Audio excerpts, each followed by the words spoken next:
I've just loved being a mom. We homeschooled. No TV in our house for 19 years. Christian music constantly. That was it. Not a drop of alcohol, not even a thought of it. Every friend we had was raising their kids like us.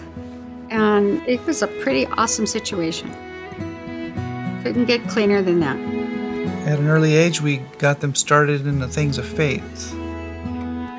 We loved the Lord from maybe the age of 18 or 19, and we've never turned back on that. I had my first child when we were married for 5 years, and a breeze. Second child, a breeze. I thought I had it down. I thought I was a great parent. And then I had my third child.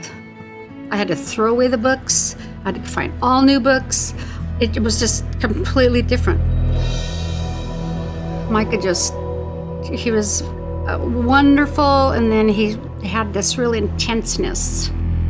If there was a wrinkle in his sock, he just couldn't handle it. Or if water got on him, he just couldn't handle it. So it was just very different. By 9, we started seeing something wasn't working. School wasn't working. Well, the school invited us in. They said, we need to know who the parents of Micah might be. We want to see who these people are that are raising a kid that's so belligerent, that's so difficult. He wasn't able to sit in a classroom like the other kids and learn. So we go over there and they go, you guys seem pretty normal. Oh, well, we are pretty normal. And they go, but your child, we've never met anybody like him. In all the years I've been a principal, he said, we've never met anyone like Micah. And we're sorry to inform you that he can't stay here. He was showing signs early on. I remember him drawing in a notebook just the anti-authority signal. I didn't know, what is that? It's anti what? Anti-authority. Oh, great. We did everything that the pastors told us. We did everything the counselors told us. And finally, even the doctors. We ran the home in such a way that it was the Lord's home. A parent can begin to think to themselves, it was the wife, and she's too easy, or whatever the case. It was the husband. He's too hard, and they began to blame each other. As a mother, I did the very best I could. And I know my husband did the very best he could as a father. But all the while we're told and counseled, no, it's a choice that the child makes. Not cooperating with authority. And it just kind of grew. In Micah's life, after he started taking drugs around the age of 13, we were forced into the back seat and he was driving, or at least steering in the direction he wanted to go. By 14, he was growing marijuana on the neighbor's property. It became more and more difficult to raise him. Very much anti-authority. What the people were telling us is that he's unwilling to be parented. I fought for him so hard to get him into school, get him into a program. He's unwilling to be lawful. Things started to be stolen from us, but it was done in such a way that we never really got down to the truth, never could blame it on him.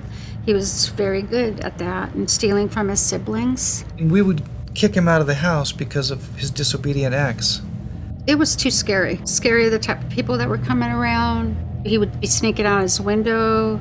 Our dear friends came up to visit and left their $600 brand new camera on the table, gone.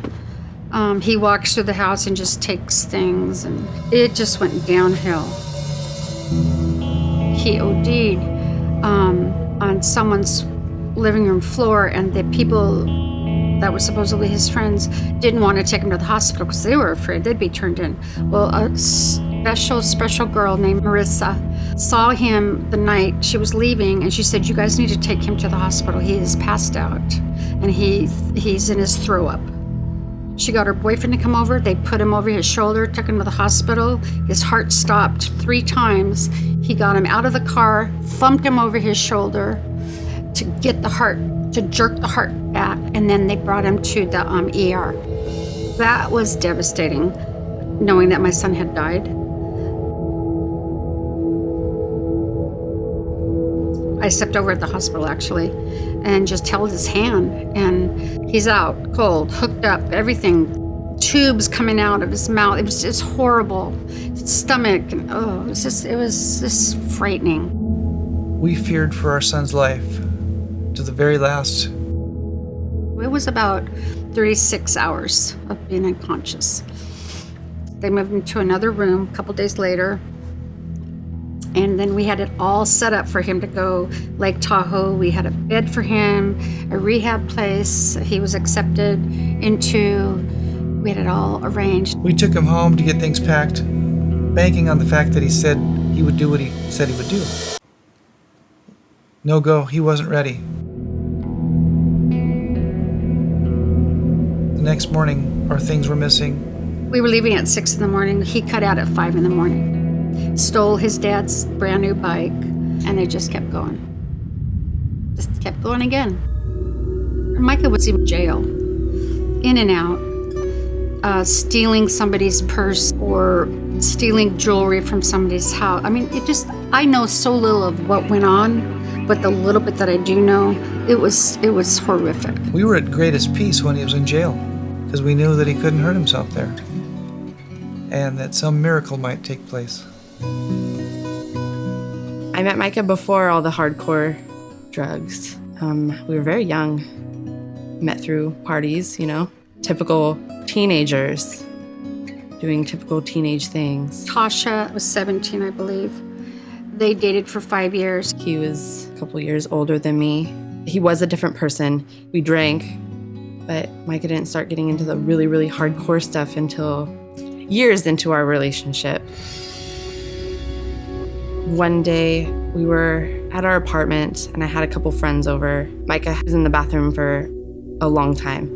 I knocked on the door, and I didn't get a response. So I broke down the door, and he was laying on the floor, passed out with a needle in his arm. I called 911. They came in, and they said that he's overdosing. That's just what they were talking about. They pulled his limp body out of the bathroom, and that was a really hard moment, seeing the person that I loved like that. It was really hard. Later on that night, the cop had to pull me aside and tell me that if I didn't call 911, he would have died. I left the apartment. I went to a friend's house, stayed with a friend for a few days. I didn't have any hope that he would ever stop until he was stopped.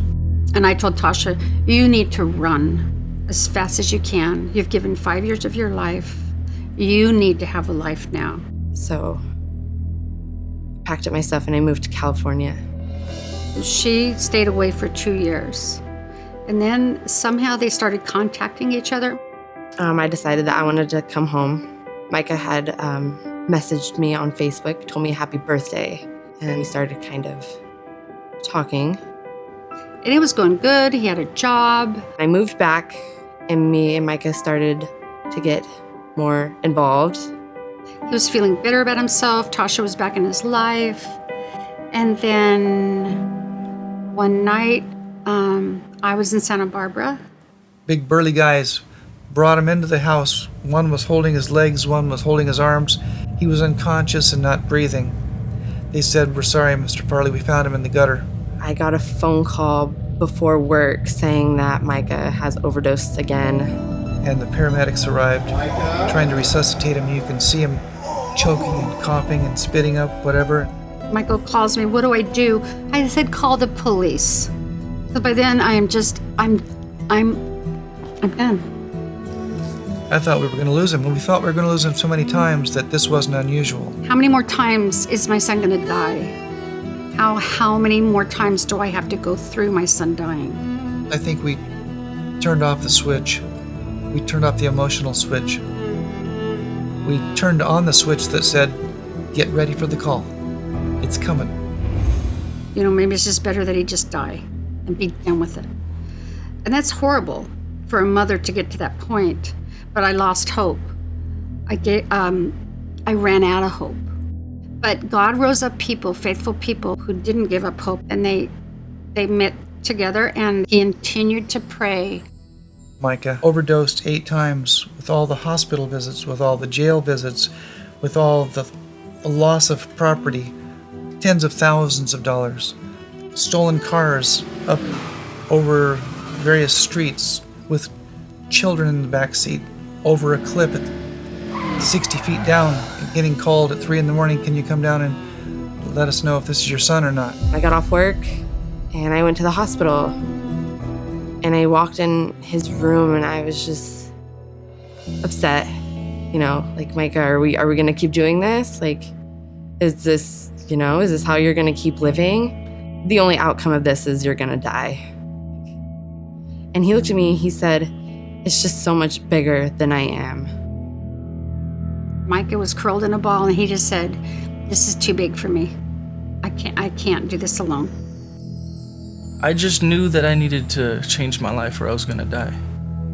Overdoses, I'm not even sure how many anymore, and being pronounced dead twice. I knew there had to be a change. As soon as he got out of the hospital, he went right to Teen Challenge, and it's been the biggest blessing.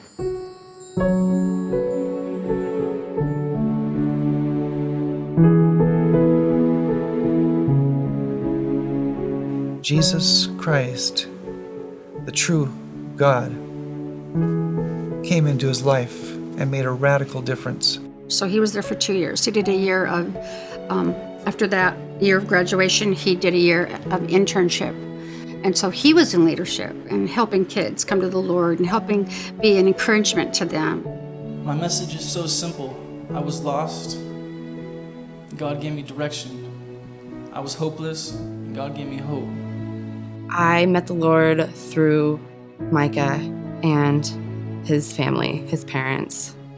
And then through the program, I've watched it work. I've watched the Lord work in Micah's life and change him from one person to another. I could honestly say Jesus is my best friend these days. That void I've been trying to fill my whole life is completely filled, and I feel more joy and happiness and peace at heart in my life than I've ever felt ever before. He is not the same person that he was, and I've seen the miracles. It's a long-term program. You're given a year of your life, and in that year, your heart is drawn to the Lord. If you're struggling with addictions, I just want you to know that there's freedom in Christ and there's life outside of bondages of addiction. He's changing our family now, he and Tasha. Their love for the Lord, it's causing our family to be a better family. And we have prayed, and we have prayed, and we have prayed. Lord Jesus, give us our son back. And he's given us more than we could have ever asked for. God restores. He restores families, he restores relationships. All the burnt bridges, God restored them. And they have a son. God's blessed me with a beautiful baby boy. His name's Josiah. Josiah Michael Farley. Raising a son to know the Lord. Micah wants to be a good dad. He wants to be a good influence for his son. I couldn't be more blessed. I am the proudest mom right now. It's been really beautiful. And I can tell you this, I love Micah, and he loves me, and the prodigal has returned home.